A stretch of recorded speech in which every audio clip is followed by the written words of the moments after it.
Take your questions, look forward to your questions. I'll just say a few words about what's been going on this week. Another busy week, good week for Canada. And I'll just say a few words about what we've been building. Building defense capabilities at home, building trust and partnerships with our allies, and building new opportunities here in Saudi Arabia. On Monday in Halifax, we announced the largest defense procurement in Canadian history. And we're now in the process, beginning the process of negotiating up to 12 state-of-the-art submarines from TKMS. This is historic, not just for the new capability that we're going to deliver to Canadian submariners, but also for the speed and ambition, the efficiency and the impact of the procurement process. We received, reviewed, and selected bids in less than a year, 5 years ahead of the original schedule, and that's that's a change to process. I know it sounds wonky and boring, but it's an important change to process the defense industrial strategy in action. Lundi, nous avons choisi de produire à notre façon la capacité souveraine dont nous allons avoir besoin pour défendre nos côtes, notre Arctique et notre population. En ce moment, les menaces que nous faisons face sont tangibles. Le Canada est prêt à défendre ses intérêts, ses citoyennes et citoyens, et ses alliés qui vont les affronter. Nous augmentons rapidement nos capacités en faisant des investissements historiques dans de nouveaux sous-marins, évidemment, le radar trans-horizon, des brise-glaces, des avions et des capacités de cyberdéfense. The generational investments we're making in the Canadian Armed Forces meant that on Tuesday, for the first time in 40 years, nearly 40 years, Canada arrived at a NATO summit with our defense investments and capacity on a clear upward trajectory. Already hit NATO's 2% target. We're on a clear path to 5% by 2035, which is the NATO objective. We arrived in Ankara as a stronger, more capable member of the alliance. At the summit, I met with President Erdogan, where we agreed to launch negotiations on a new free trade agreement with Turkey, a trade agreement that can unlock billions in trades between our two countries. We signed new defense contracts that will grow our industrial base and jobs at home in Canada. We agreed to open negotiations to join NATO's Innovation Sub-Fund and announced that Canada will host NATO's 2027 Industry Forum, a sign of our ambition in building jobs and growth here at home. As we build our strength at home, we're also deploying it abroad. In Ankara, we announced that Canada will extend Operation Reassurance to 2031, and that's the Canadian-led brigade in Latvia. It's our largest overseas mission, and we're increasing it, deploying more personnel for a total ground presence of about 2,600, that's Canadian soldiers, joined by 15 other nations of the NATO alliance. Canada will now stand as the third framework nation of a multinational Division North alongside Latvia and Denmark, taking even greater responsibility for NATO's eastern flank. Partant du travail que nous avions commencé à Montréal au printemps, nous avons rallié de nouveaux appuis autour de la Banque de la Défense, de la Sécurité et de la Résilience.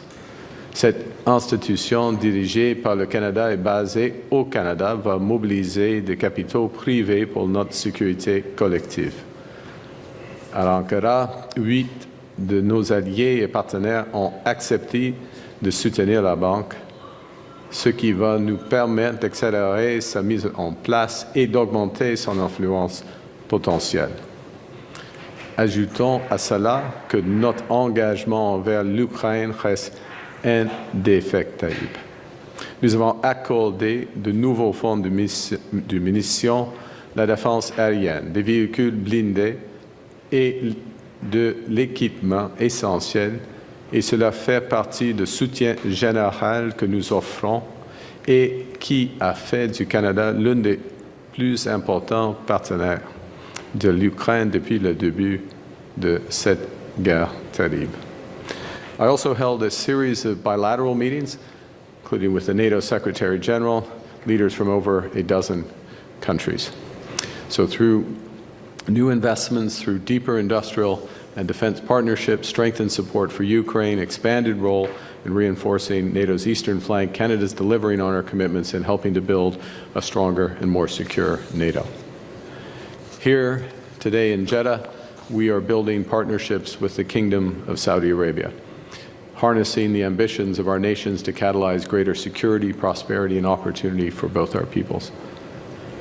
We signed, Canadian and Saudi businesses have signed 13 new commercial agreements across education, critical minerals and mining, energy, infrastructure, security, artificial intelligence. In education, agreements to train workers in some of the Kingdom's most dynamic industries, building the skills that will power its next decade of growth. In critical minerals and mining, new Canadian engineering partnerships are working on some of the most ambitious mining projects here, unlocking over $2 trillion of mineral wealth. In energy and infrastructure, Canadian expertise is supporting roads, rails, and urban development across the Kingdom, along with clean building technologies that help it build sustainably.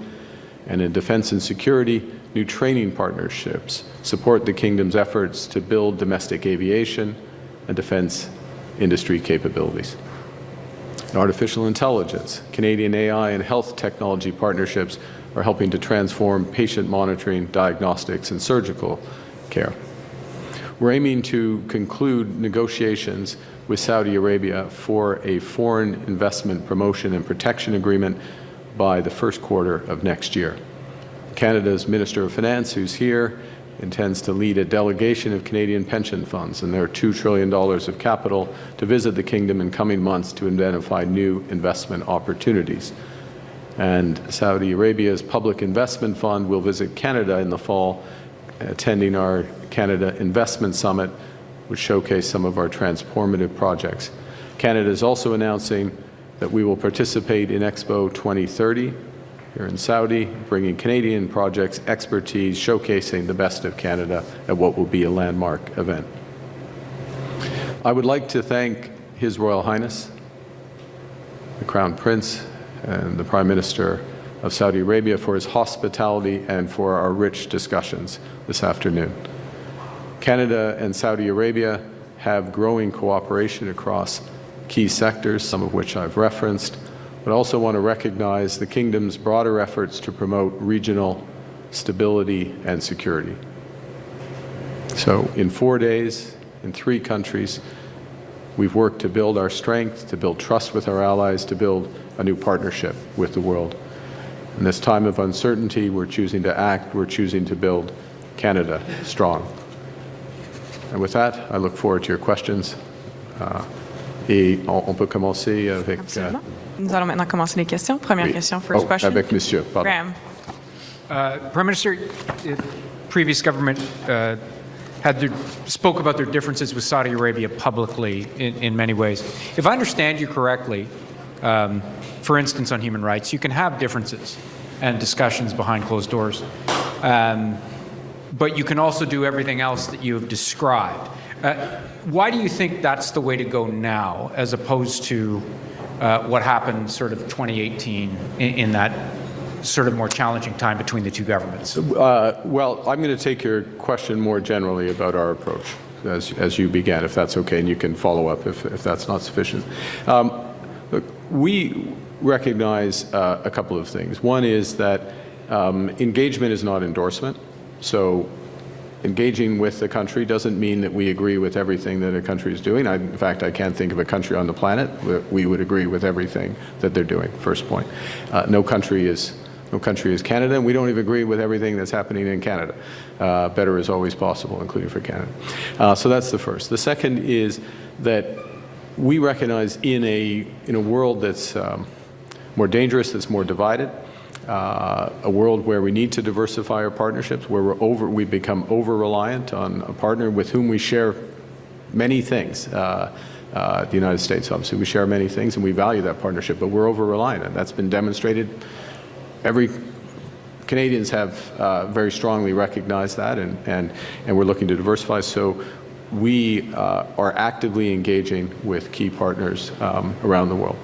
We are calibrating those engagements depending on alignment and depending on our interests.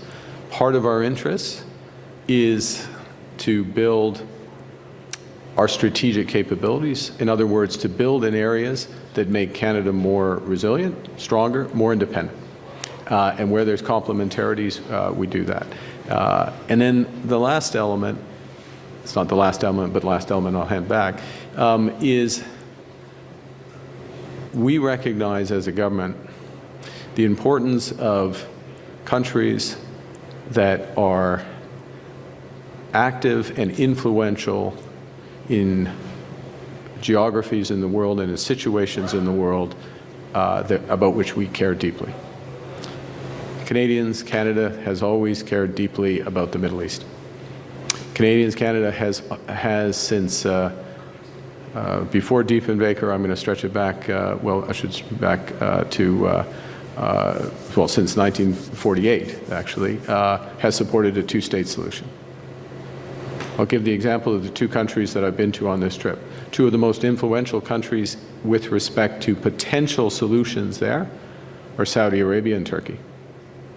We need to engage with these countries. We need to be speaking with them. We need to work with them. That doesn't mean that they have the key to unlock things, but not being engaged, not talking to them on level. I'm the first Prime Minister to come here in 25 years.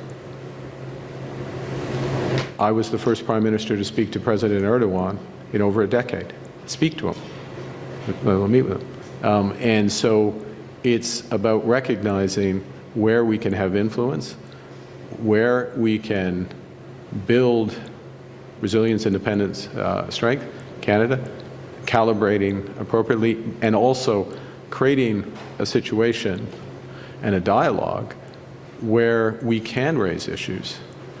And because we have influence and because we have partnerships, we have a greater chance of positive outcomes and positive progress in those issues. So it's probably longer than you wanted, but that's... Last point on this for me, that you, again, if I hear you correctly, emphasizing those disagreements, particularly publicly, doesn't really get countries like Canada anywhere. The critics would say you are so focused on business and jobs and money that you're just looking away from those other things, and I'm assuming you would see that differently. I definitely see that differently. I do see that lecturing countries from afar is an ineffective strategy. It's satisfying, but it's ineffective.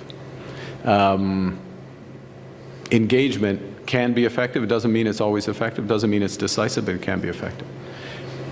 We care deeply about human rights. We care deeply about self-determination for nations. We care deeply about territorial integrity of nations.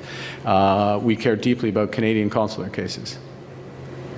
I addressed a Canadian consular case in Ankara 2 days ago. And because I was with the President, it was addressed favorably.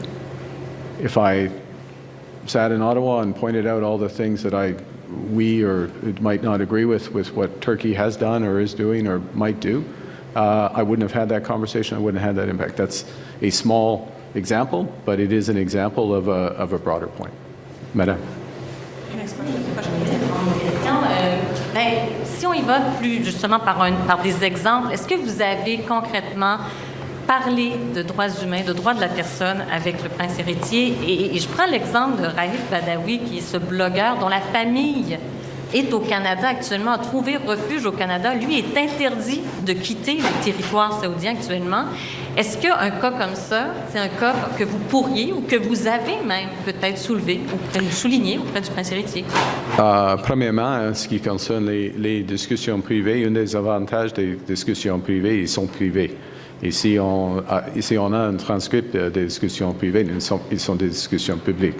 Alors, je reste comme ça en ce qui concerne des discussions avec n'importe quel chef d'État ou chef de gouvernement dans le cas de le prince héritier ici.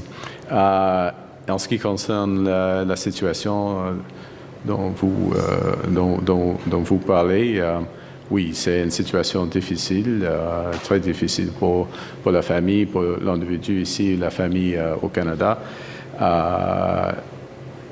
Et c'est un des exemples des cas où, au fil du temps, avec l'engagement, on pourrait aider des gens ou on peut aider dans des situations comme cela. Mais je suis le premier Premier ministre d'être ici depuis plus de 25 années.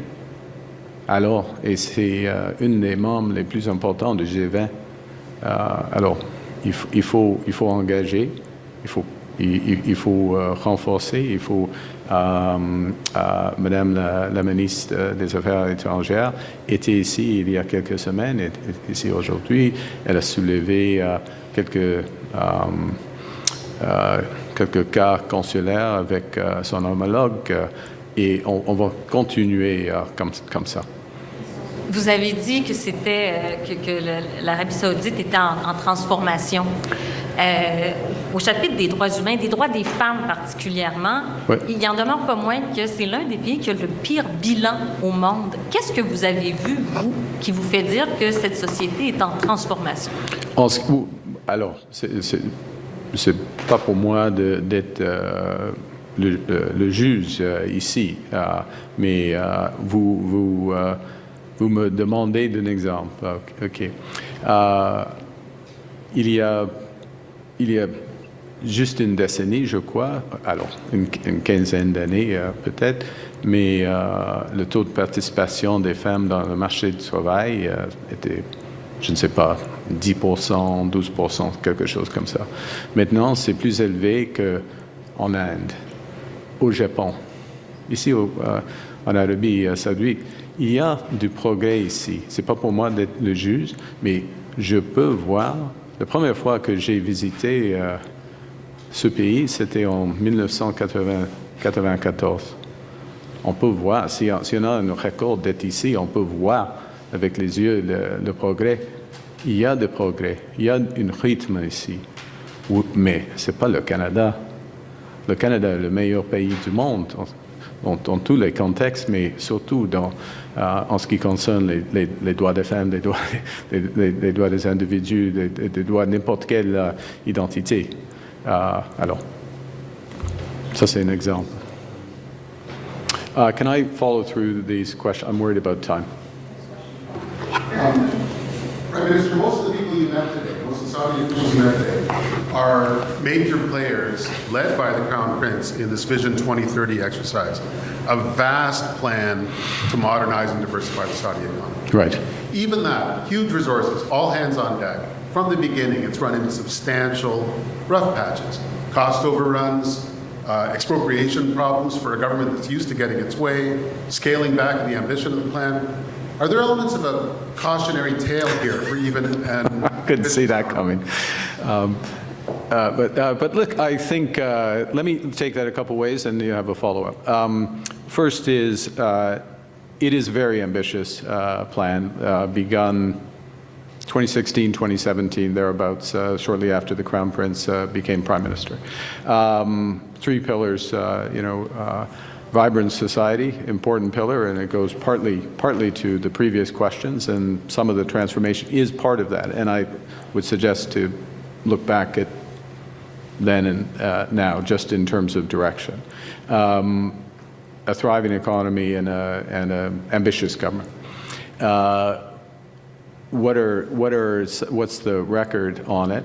Again, I can't, I'm not going to be the final judge, but I would note that this is an economy that I think with the IMF numbers came out, there is a war going on, or a conflict has been going on, and growth forecast is something like 5.5% for this year. It's been certainly in the top quartile consistently over the course of that plan. So some things are going right, and the oil price has been bouncing around during that period of time. You're seeing government revenues, they've probably gone from 75, 80% from hydrocarbons to, let's say, just above 50%. So that's a big, those are big shifts in a little over a decade. New sectors, mining sector, tourism, there's a figure, and again, I'm not the Saudi expert, but it's orders of magnitude of 10 million tourists to 150 million tourists. up here. That's pretty big. That's a pretty big shift that comes with it. So a lot going right. What are some of the, but to go to your, so a lot is going right. Not everything's going right. You got a big ambitious plan. You got multiple aspects too. Not everything's going to go right.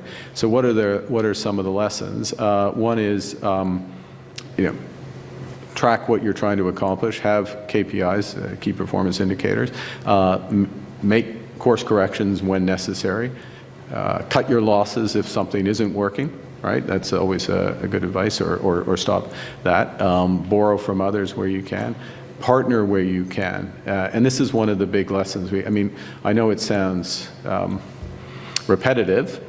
I talk about partnerships a lot, but partnerships are incredibly valuable because you spread your risk, you get more resources, you get more expertise and technology, and that's another element. And I think what I see here, and this is part of the opportunity for some Canadian firms, we saw some of that at the Business Forum just an hour or so ago, is that Saudi is moving into a phase where they want more partnership, they want more inbound investment, and that element, and that creates opportunity. So for Canada, let's give the example of Canada, and then I'll hand back, and I'll just give one example. We have a lot of capital in Canada, right? Do we need foreign capital necessarily? Well, we need foreign capital because it brings some expertise.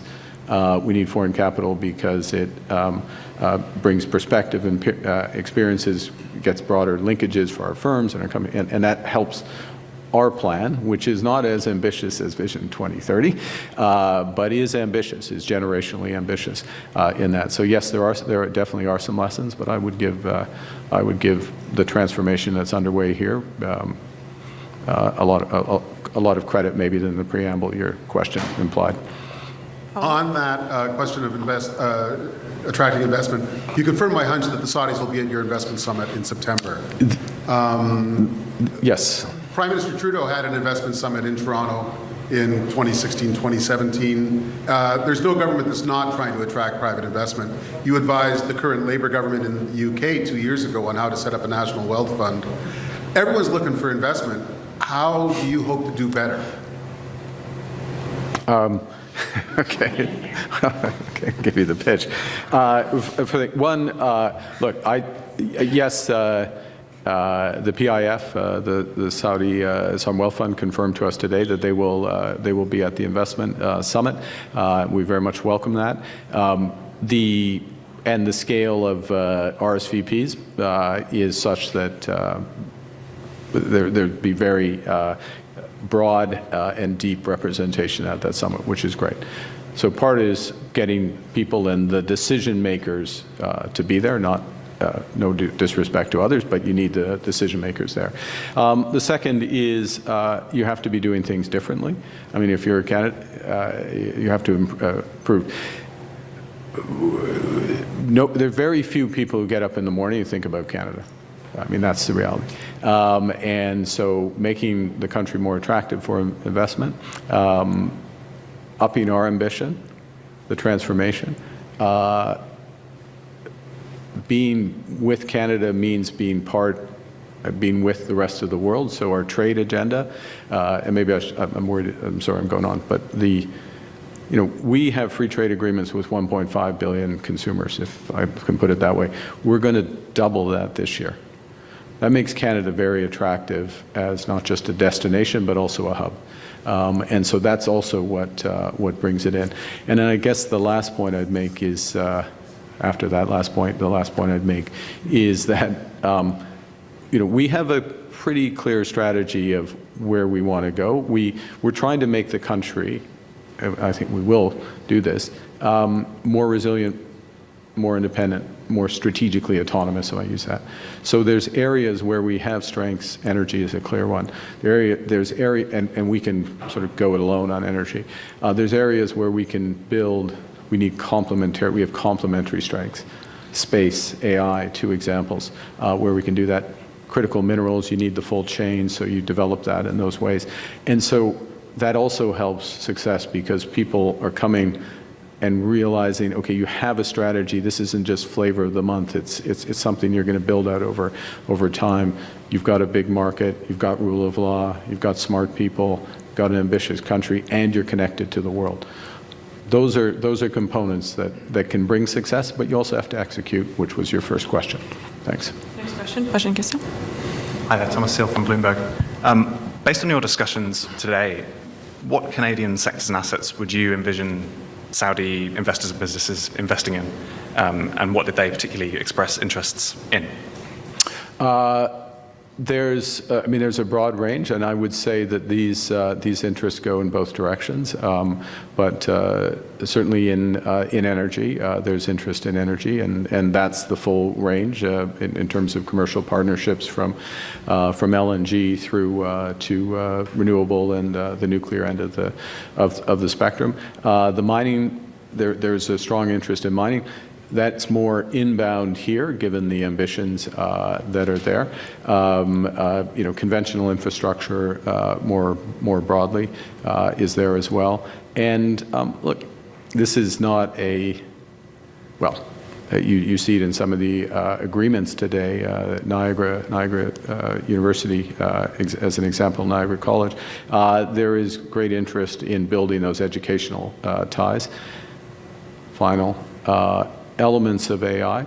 There's very ambitious building the AI stack here, but when you move up into the agentic layer and beyond, there's very strong interest. Canada's airports. Is that your follow-up? I'd rather another follow-up, but that was sort of a... Okay. Are there any areas of collaboration or investment that you would have reservations about? Like you've outlined with China, there are areas that you're comfortable with and areas that you're less comfortable with. Is that the case? I think I'll give you the example of where I'm going to give you a counter example, where Saudi Arabia, Canada, the G7, Australia, Korea, we all have very strong interests in building out critical minerals and rare earths, because that will diversify for the world, and that will make the world more resilient, stronger. It's in our own interest. So, and that's an area where that is absolutely a ring fence for China, because in Canada, because that would just be reinforcing the risk, the very real risk that exists today. Next question. Last question. Hi, Prime Minister. Mackenzie Gray with Global News. You've been spending a lot of time with Donald Trump. You had a long conversation with him on the phone at NATO. Big thumbs up. The cameras caught you doing that. One thing we've heard from the Americans is that if there's going to be a breakthrough on trade, it needs to happen at the leaders level. So do you think you've made any progress with the president when it comes to trade? I'll keep you posted. On Gordie Howe Bridge, the U.S. ambassador has said that there are two issues the Americans have: control of the bridge and tolls. They want more money sooner. Are you willing to renegotiate the current agreement to make sure the bridge opens? I think we're willing to clarify aspects of the current arrangements. Last question. Dernière question. Hi, Prime Minister. Murray Brewster with CBC. The IMF today reduced its global forecast, mostly because of the lingering effects of the war with Iran. Yep. How long does this war have to go on before there is real damage? And is a permanent ceasefire further out of reach now that President Trump says further talks are a waste of time? First thing is that I was pleased to see that Canada remains the second strong, according to the IMF's forecast, the second fastest growing economy in the G7. And that also points to part of the answer to the question and the strategy. One of the discussions that the Crown Prince, His Royal Highness the Crown Prince, and I had at some length, but also I picked up from other discussions, was the importance, and we're doing this. We talk about what we can control and what we can control. Let's focus on what we can control. What we can control first and foremost in Canada is what we're doing within our borders, what we're building, how we build together, how we make sure we're building for all of those aspects. The recognition and addressing the very real pressures that Canadians face in terms of affordability, that we can control. We can highly influence, but not control, our partnerships abroad, right? We can go out and we build out those partnerships. The payoff, the domestic, what we can control is building a stronger Canada. This is supplementing it, builds out over time. And the economies that focus on what they can control are going to do better regardless of what happens, not that it's unimportant, but what happens miles away from here. I would say, with respect to your second part of your question, the 60-day MOU was always a framework for more talks.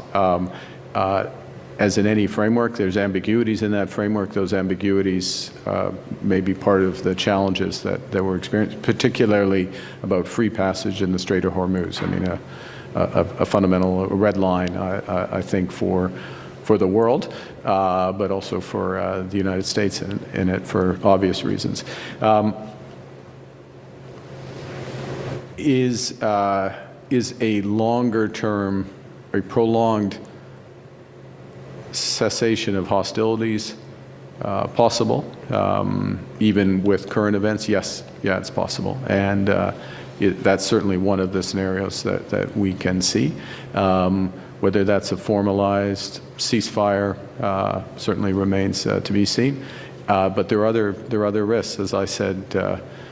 I think it was yesterday, certainly holds today, that it's a very fragile, tense situation.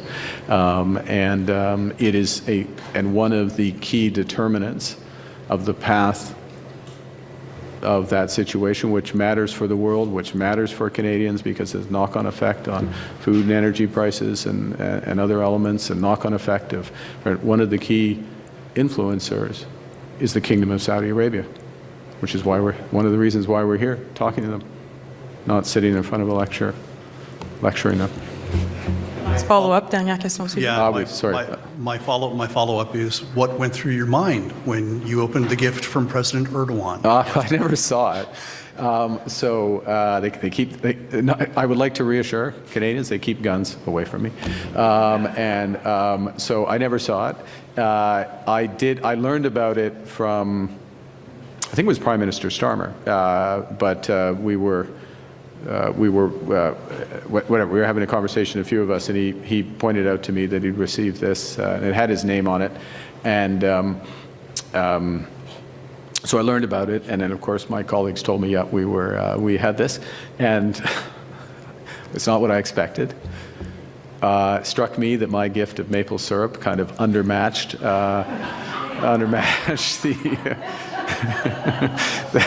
the whatever it was, .357 caliber or whatever. But the next thing that went through my mind was, okay, this is something for the War Museum or the CAF, a CAF museum or something like that, where it's interesting and it relates to NATO and the bigger picture of that. And so what's happened is with the RCMP, it's been decommissioned because it's not a legal firearm in Canada, and I certainly don't have a license for it. So it's been decommissioned, and we're going to find the best home for it in something like I just described. So, but yes, it was not what I expected. Thank you. Great. This Thank you president very to our much. press conference. C'est ce qui m'a fait notre conférence de presse. Merci.